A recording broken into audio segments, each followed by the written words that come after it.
Shalom, Bapak Ibu yang dikasihi oleh Tuhan. Senang berjumpa kembali di dalam program Rehat Renungan Hari Jumat.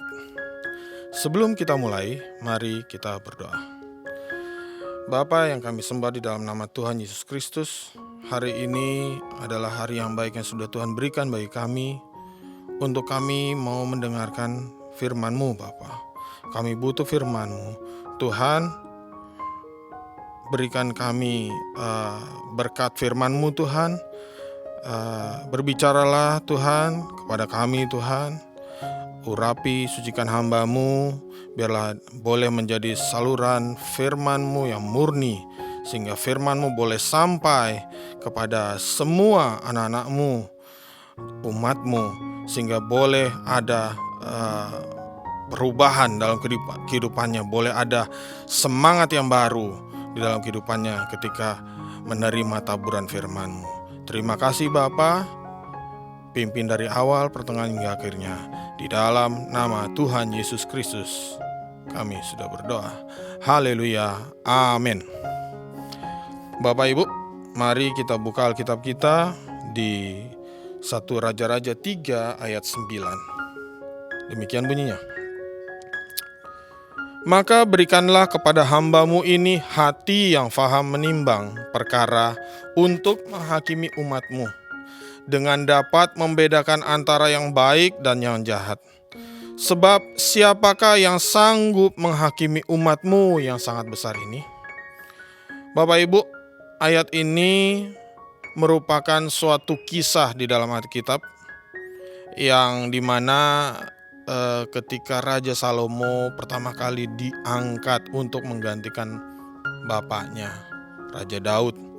Dia sebagai suksesor yang boleh saya katakan penuh dengan beban.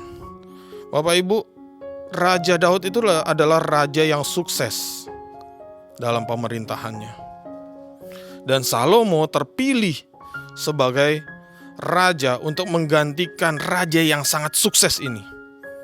Bayangkan Bapak Ibu, ketika misalnya kita harus menggantikan seseorang pemimpin, dan seorang pemimpin itu sudah menetapkan suatu standar yang tinggi dalam kinerjanya. Betapa beban dalam hidup kita, ya kan? Nah, Salomo ini ketika dia diangkat sebagai raja, bahkan umurnya masih belasan tahun. Bayangin Bapak Ibu, masih remaja, harus menampung begitu beban yang berat dalam kehidupannya. Dan Bapak Ibu, Salomo ini bisa dikatakan banyak musuhnya. Kenapa banyak musuhnya? Karena saudara-saudaranya banyak yang merasa bahwa mereka lebih berhak untuk diangkat sebagai raja. Dan terbukti waktu Raja Daud masih memerintah, anaknya yang sulung Absalom mau mengkudeta bapaknya. Jadi ada suatu konflik di antara para pangeran-pangeran kerajaan ini. Dan tentu sebagai manusia biasa, Salomo pastilah gentar. Nah, di luar dari dia harus juga mempunyai kemampuan memimpinnya excellent, karena memimpin suatu bangsa yang punya sejarah atau historis yang luar biasa, bangsa Israel. Salomo mengalihkan harapannya kepada Tuhan. Ketika suatu saat dia sedang pergi mempersembahkan korban persembahan di Gibeon. Waktu itu dia tidur dan mendapatkan mimpi dari Tuhan. Tuhan mendatangi dia dan Tuhan bilang, "Mintalah apa yang hendak ku berikan kepadamu." Tuhan bilang begini, "Salomo, aku akan berikan apa yang kau minta." Dan itu pasti loh. Bapak Ibu, kalau Bapak Ibu didatangin Tuhan, terus Tuhan bilang, "Saya beri kamu satu permintaan yang pasti akan saya kabulkan." Kira-kira Bapak Ibu pilih apa? Rumah mewah, harta melimpah, perusahaan yang banyak, uang yang banyak. Tapi luar biasanya Salomo dengan segala penuh masalah dan beban berat hidupnya dan tugas yang sudah menanti di depannya. Bahkan kalau bisa saya katakan mungkin ya bisa jadi taruhan nyawanya juga. Dia tidak meminta itu semua. Dia nggak minta, Tuhan lenyapkan musuh-musuhku. Tuhan pertambah kuat pertahanan kerajaanku. Tuhan pertambah kaya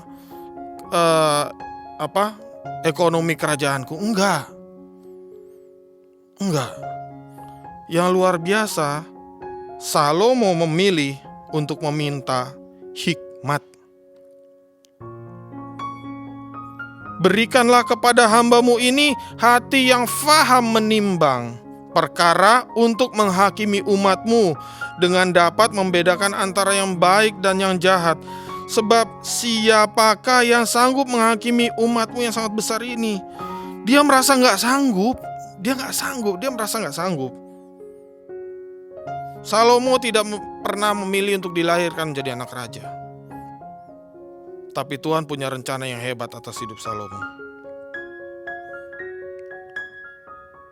Ketika Salomo memilih meminta hikmat dari Tuhan, dan Tuhan menganggap itu suatu hal yang benar. Tuhan menganggap itu suatu kebenaran, sehingga bahkan ya, ketika dia tidak minta kekayaan pun, ketika dia minta kemampuan untuk memimpin, kemampuan yang hebat bagi kerajaannya, Tuhan berikan semua.